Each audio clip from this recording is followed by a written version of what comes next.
Hey guys, welcome back to Andy's Dinosaur Reviews, and the confusion continues to roll on with these PNSO figures because I now have another brand new PNSO figure here to take a look at. This is obviously Gavin, the Borealopelta. However, this is one of the last figures that I ordered, and I still haven't received the second and third figures that I ordered, so I don't understand exactly what's going on here. I just assume customs is probably an absolute disaster, and the second and third figure I ordered are just stuck in there somewhere and hopefully will show up someday in the far-off future. My preference would be the near future, but at this point it doesn't seem like that's going to happen. However, again, this is the Borealopelta. It's one that I've been really psyched about getting because we don't have very many figures of it, and a PNSO version is pretty exciting to me. Here at the front of the box, you can see, again, a nice image of the figure itself, and then the name, and of course the PNSO logo. Up here on the top of the box, another really beautiful image of the Borealopelta right there. And then again, another image here on the back, on the side. Not much going on there, not much over here either. So really cool looking figure as always. Decent box, pretty much your standard PNSO box. So let's go ahead and break it open and take a look at the figure inside. So of course, as soon as we open it, we get the very cool PNSO booklet inside, and then once you open the booklet up, you have the side that has some wonderful images of the Borealopelta, a little bit of the skeletal structure right there, as well as the information in Chinese, but then once we turn it around, we have the English version as well. So really cool. These booklets are awesome. Love the fact that they include them. I say this every single PNSO review. And then here is our Borealopelta from PNSO. And straight away I can say that it looks pretty good. The sculpt is fantastic, but I can definitely say that this is the first one of these PNSO figures that once it has arrived, I'm not as impressed with the paint job as I was with the others. Even just looking at the image here on the pamphlet that they include, you can see straight away the color difference there between the actual factory released version and their prototype. I just really like those kind of light browns that they had on it right there. And generally, you can just see that there is a pretty significant difference. Even the underside has a nice white. Here in person, it's not really like that at all. So there is definitely a bit of difference in the paint job for sure on this one. The last two, although they were definitely similar to the prototypes, I don't feel like they were exact, but they still looked really good. This one looks pretty good, but there are definitely a few downsides as far as that paint goes compared to the prototype. But without further ado, let's go ahead and get a closer look at this really cool Borealopelta right now. So starting up here at the head sculpt of the Borealopelta, the head sculpt is gorgeous. Look at that detail contained within the head sculpt of this figure. And there is just a ton of really nice sculpt and detail included on the head sculpt of this Borealopelta.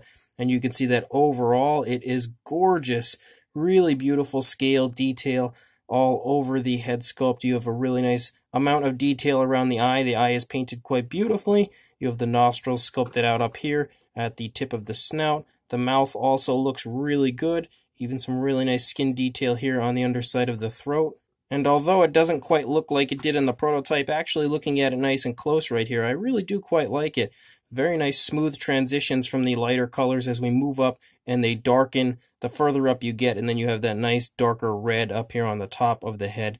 And then over here at this side of the head, again, really nicely done. The eye looks pretty good. It might actually be a little bit sloppy as far as the placement of the eye on this side, but it still looks decent, I guess. Moving back here into the neck, you can see some more really nice skin detail, lots of really beautiful scale detail moving back into the neck.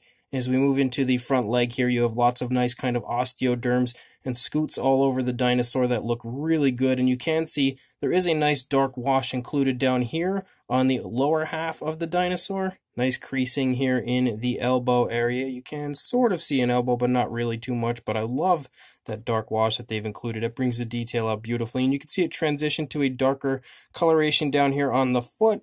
And the foot looks great. The actual sculpt of this is just unbelievably nice. So much really nice scale detail and so many different varying sizes to the scales. It's really, really nicely sculpted.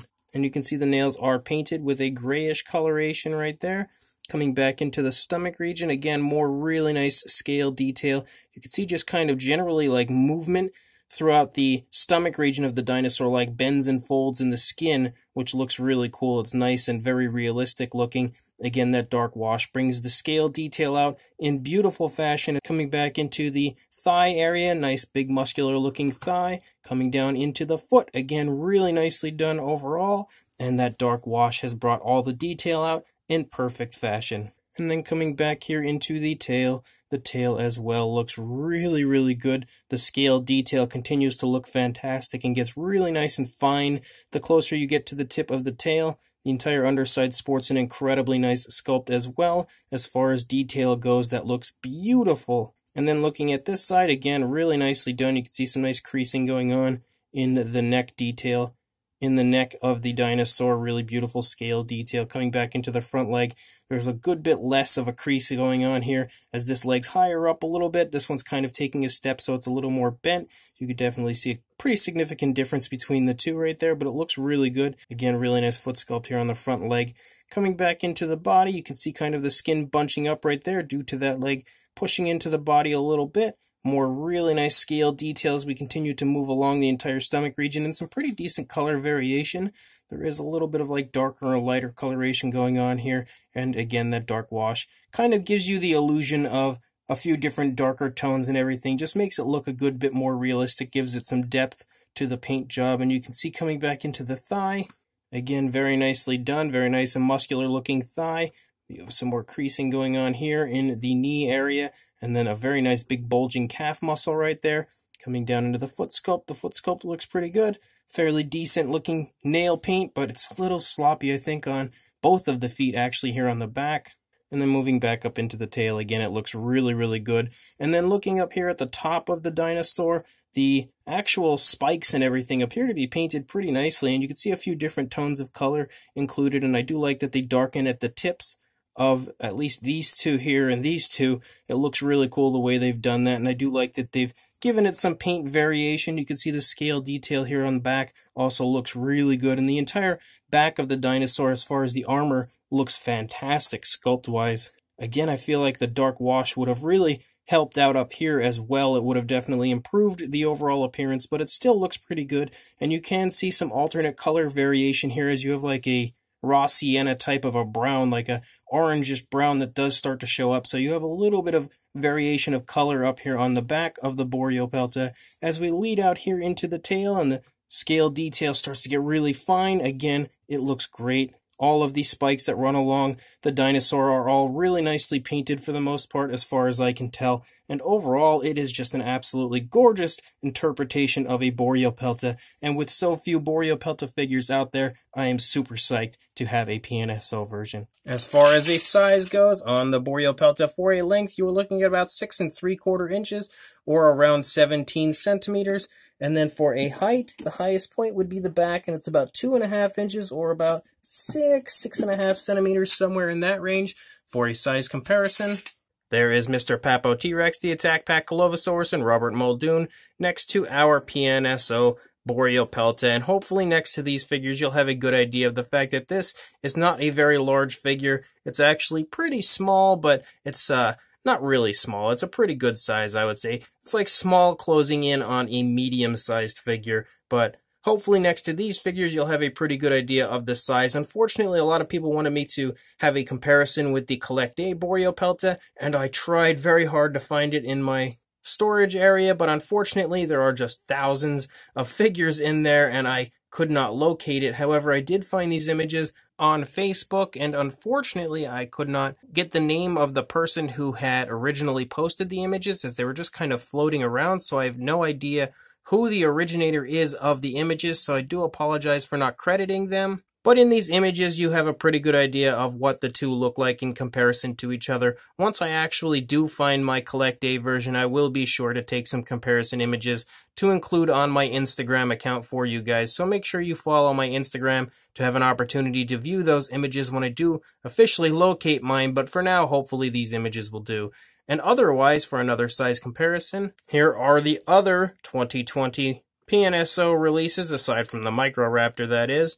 but you have the Corythosaurus and the PNSO Pachyrhinosaurus next to the Borealopelta here, and hopefully this will give you a good idea of how these figures, the newest ones from PNSO, size up with each other. So this PNSO Borealopelta is a really beautiful figure overall. Sculpt-wise, it is off the charts. The detail on this is incredible, and quite clearly the best interpretation of Borealopelta that we've had from any company so far, sculpt-wise, and paint-wise too, but the paint is just not as good as I was expecting it to be. But sculpt-wise, again, the detail on this is phenomenal. The scale detail is just off the charts, and they've done a great job of really sculpting out many different varying sizes of scales and really beautiful skin texture all over this dinosaur in every possible area that they could find a spot to jam some really nice skin detail. They took advantage of that and gave us, again, an extremely highly detailed version of a Borealopelta. All of the movement is pretty nicely shown within the dinosaur as well. They're probably not really going to be able to show too much off on a dinosaur like this, but they've done a good job of showing off what they could, and again, that is another really nice aspect of the figure. The paint job is the only thing it's not really a downside, but in comparison to the promotional images, it's definitely varied quite a bit, and I did like the original images of it. As far as that paint scheme goes, I like that a lot better than what we did get here. But that being said, you almost never get a figure that actually matches up to the prototype, and I always go into any release expecting that. I'd like to have something as close as possible, but I don't ever expect it to be exact, and although this one does vary quite a bit from the original images, I still think that the paint job that we have here is pretty nice, and I do like the fact that they've included a nice dark wash on the figure on the lower half because it brought the detail out really nicely and does make the figure as a whole look a lot more realistic. The only areas that I really think could have been improved upon would have been like maybe a dark wash up on the top of the dinosaur, and then adding in some of like that orangish brown on the side of the dinosaur, and then maybe lightening the underside, because it would have looked a lot better in comparison to what we got here. It would have given it a little bit more of a realistic look, I think, and just some extra color variation. But again, what we have here does look really nice, and with the sculpt being as nice as it is, it's impossible to dislike the figure for me. So as a whole, it's a really nice looking Borealopelta, and so far, in my opinion, the best one that we've had from any company yet. So if you would like to pick this up, I will include a link in the description to where you can do just that on the Amazon PNSO store and on Dan's Dinosaurs. So make sure you check one of those two websites, make sure you pick up this really cool PNSO Borealopelta, and make sure you like, comment, and subscribe, and I will see you in the next review. Thanks for watching.